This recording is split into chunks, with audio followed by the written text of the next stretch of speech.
Hello there. I haven't made a video in a very long time.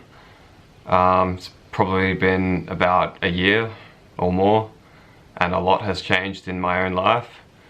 But now I kind of feel like talking about coronavirus because everyone else is, so I figured that I'm gonna shed some light on it a little bit.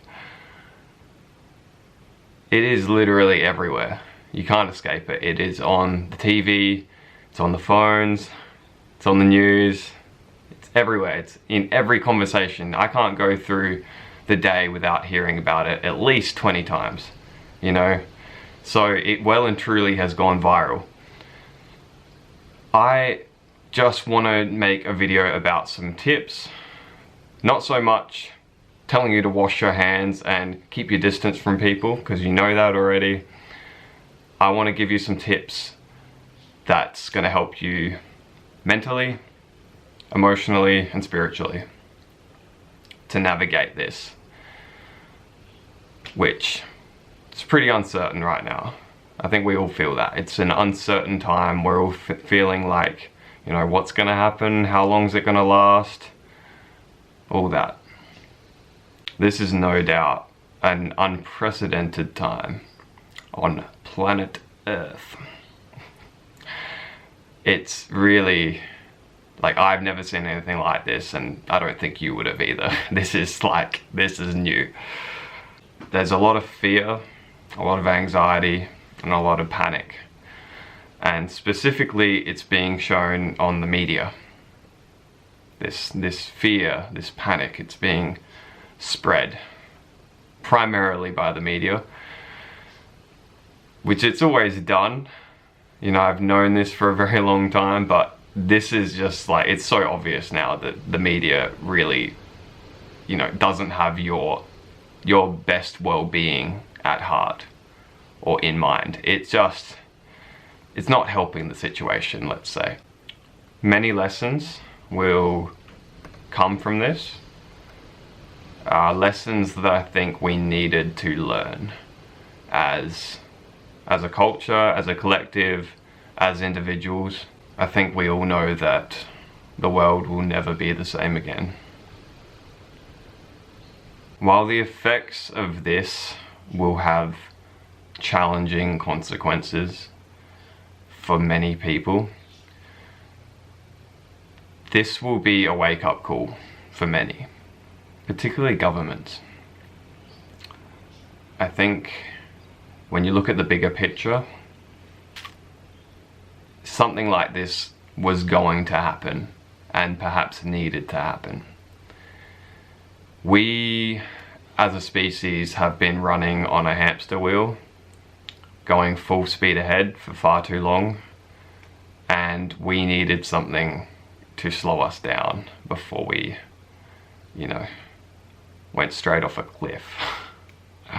Because we've been going on and on and on, not really caring enough as a collective of the damage that we are doing to the world and to ourselves. The Earth needed a shift, and this is our shift. Something to shake things up a bit. So I'm going to give you a few tips to reassure you and help you navigate this pretty crazy time. What I want for people, and including myself right now, is to maintain spiritual, emotional, mental health. Otherwise, we're all going to be bombarded by fear and negativity, basically, and it's actually the last thing any of us need, and it will not help. It will not create solutions. It's not a solution-based mentality, the old fear mindset. So I'll get into the tips that I have.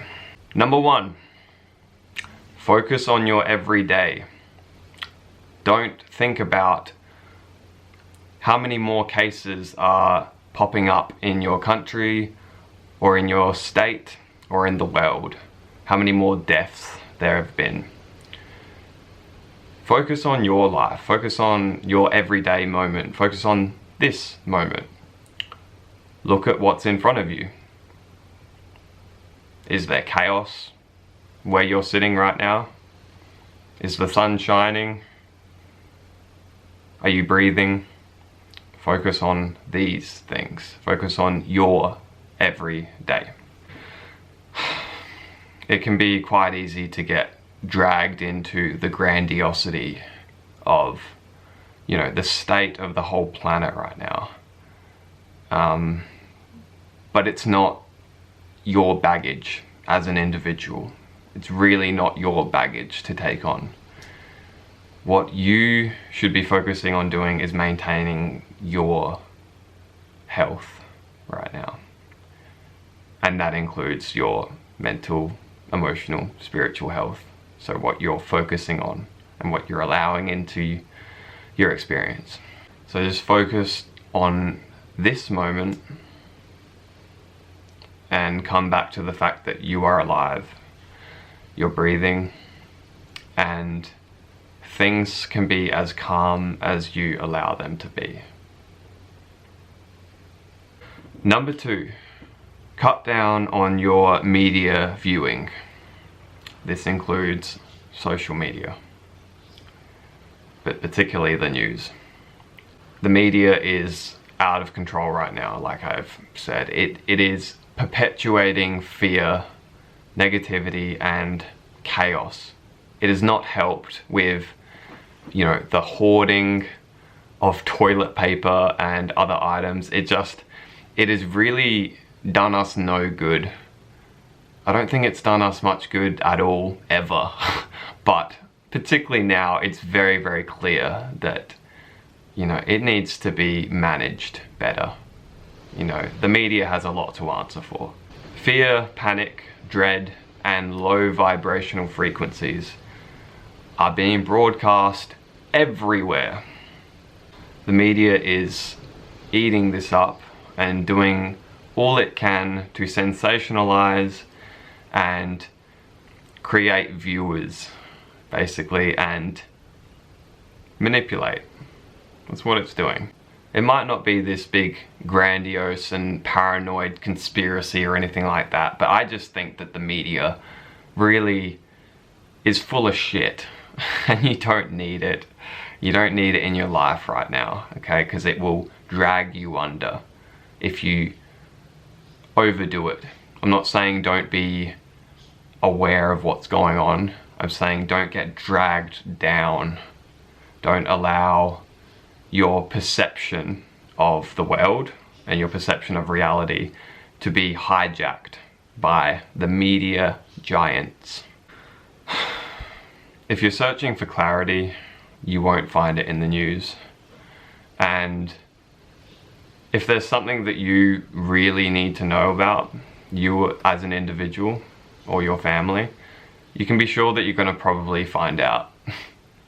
You know, you will find out through word of mouth if there's something that you particularly need to know, okay? Because this is everywhere, you know, people are always talking about it. So you're gonna get regular updates anyway, so the least you can do is cut back on media viewing. So again, focus on your everyday life.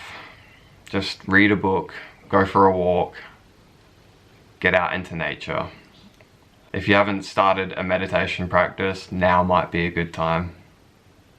But, you know. So in the meantime, try and unplug as much as you can. If you find that conversations are becoming very negative and fear-based, you might want to try and spin it in a positive way, you know? Or at least not add to it, you know? We can very easily in conversations just agree to things without realizing that, you know, conversations and our words actually hold a lot of power. When you are conscious with your thoughts, you're more conscious and aware of which thoughts you allow to spring from your tongue and influence your reality. Number 3, understand that things might never be the same again. They almost definitely won't be the same ever again. And that can actually be exciting. The reality is the world needed a shift. Like I said, we were on a path of destruction, and perhaps this is something that can just slow us down a bit so that we can get our bearings. We can work out where we've been, where we've been, where we're going, and most importantly, where we are right now as a collective, and perhaps most importantly as individuals. You know, it'll just shift our perspective on our own lives, where we want to go, what we want to do, what our imprint on the world will be ultimately. Our priorities, our politics, our environmental impact are all on the verge of shifting, perhaps into a positive light. It's up to us to make sure that that steering goes into a positive direction. As a species, we could not keep going the way we were going, and clearly nature doesn't think so either. Regardless how the virus began, it's here now, and how we respond is everything. This occurrence is bigger than all of us, and all we can do as individuals is help each other out, shift our own perspective, and maintain our health. You know, become more aware, more conscious as individuals to promote a more conscious and aware society. We don't need any more fear and negativity. I know I'm repeating myself a bit, but we do not. It's time to shine our light on the darkness, and the darkness is just a way of saying unconscious. So shining our consciousness onto unconscious, because that's what we're facing as a world. We live in a world that is quite unconscious. And so it's about becoming conscious ourselves. Find a sense of peace and clarity within yourself, and try and help somebody else do the same. Number 4, trust and accept what is. There are forces in this universe which are greater, larger, wiser than any of us. I truly believe that. And so come back to a place of humility and trust, and realize that we don't know anything. We have no idea about the bigger picture of life and how things will play out. So sit back, relax, try and enjoy this roller coaster ride, and try and feel that in the grand scheme of things, things will be absolutely fine. Remain in the eye of this storm and find your center. Take care of yourself.